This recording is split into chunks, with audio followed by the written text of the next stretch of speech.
నాదర్గుల్లోని ప్రభుత్వ భూముల పట్ల హైడ్రా వ్యవహరిస్తున్న తీరుపై అనుమానాలు వ్యక్తమవుతున్నాయి.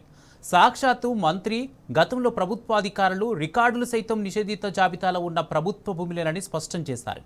ఇందుకు విరుద్ధంగా నాదర్గుల్ భూములు ప్రైవేటు వ్యక్తులవని ఏకంగా హైడ్రా తీర్పునే ఇచ్చింది. ఇంతకు నాదర్గుల్ భూములు ప్రభుత్వానివి కాదనేది హైడ్రా మాటలా లేక కాంగ్రెస్ సర్కారు నిర్ణయమా అని రైతులు నిలదీస్తున్నారు.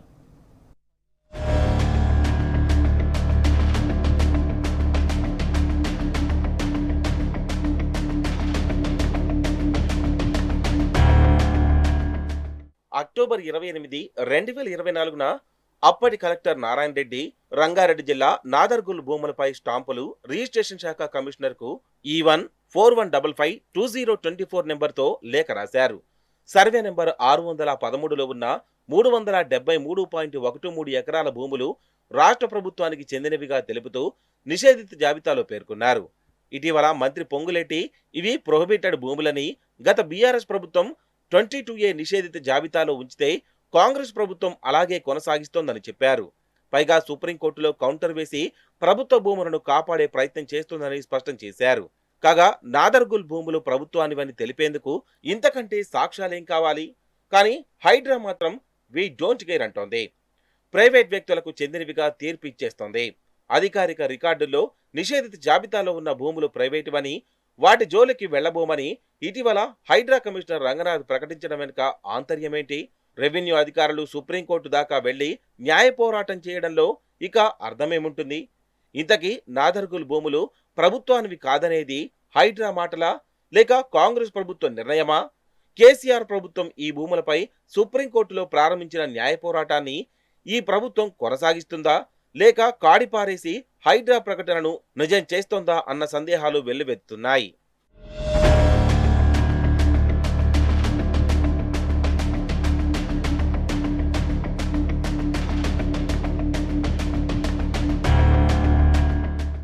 నాదర్గుల్లోని సర్వే నెంబర్ 613లోని భూముల మధ్య లచ్చమ్మకుంట చెరువు ఉంది.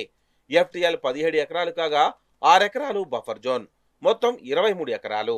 దీని కింద 150 ఎకరాల ఆయకట్టు ఉంది. ఈ చెరువు దగ్గర ప్రైవేటు కంపెనీలు రేకుల ప్రహరీ వేసి చెరువులోకి నీళ్లు రానియకుండా ఫీడర్ ఛానల్స్ అన్ని ధ్వంసం చేశాయి. లచ్చమ్మకుంట నుంచి వరద నీళ్లు నాన్ చెరువు, మర్రివానికుంట, రెడ్డికుంటకు, అక్కడి నుంచి సున్నం చెరువు నాలా, ఆ తర్వాత ఇంజాపూర్ మాసం చెరువుకు పోవాలి. కానీ ఈ చెరువును బంధించి మూసేయడం వల్ల కింద ఉన్న చెరువులకు వరద నీళ్లు లేకుండా పోయాయి. ప్రస్తుతం హైడ్రా సిబ్బంది నాదర్గుల్లోని లచ్చమ్మకుంట చుట్టూ 17 ఎకరాల పరిధిలో ఫెన్సింగ్ పనులు మొదలుపెట్టారు. మూసేసిన నాలాలను కూడా తెరిచే పనులు చేపట్టారు. అయితే కంపెనీల స్వాధీనంలోని భూమి జోలికి పోకుండా కేవలం ఈ చెరువు చుట్టూ మాత్రమే ఫెన్సింగ్ వేయడం చర్చనీయాంశంగా మారింది.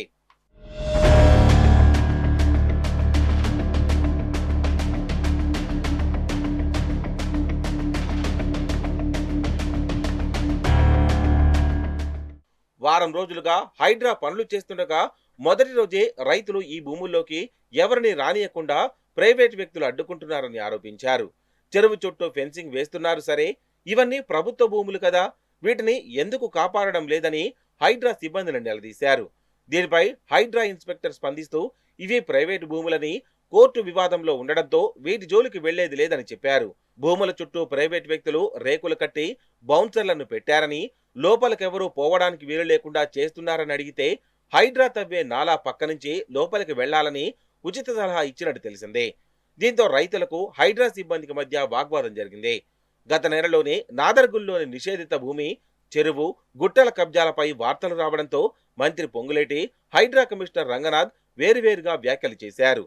తాజాగా చెరువు వద్ద హైడ్రా పనులు చేపట్టడంతో మరి ఈ భూములను ఎవరు పరిరక్షించాలనే అంశం చర్చకు వచ్చింది.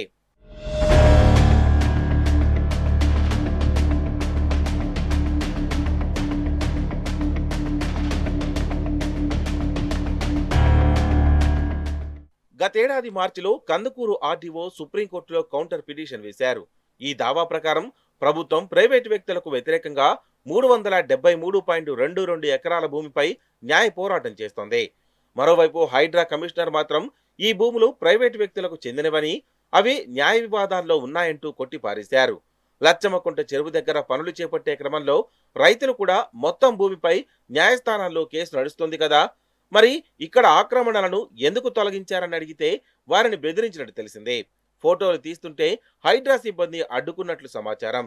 దీంతో చెరువు చుట్టూ ఫెన్సింగ్ వేస్తున్న హైడ్రాకు ఈ భూమిలో ఉన్న ఆక్రమణలు కనిపించడం లేదా అనే ప్రశ్న తలెత్తుతోంది.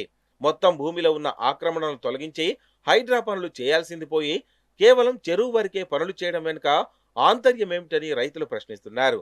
హైడ్రా సిబ్బంది, కమిషనర్ రంగనాథ్ ప్రైవేట్ వ్యక్తులకు అనుకూలంగా వ్యవహరించడం పలు అనుమానాలకు తావిస్తోంది.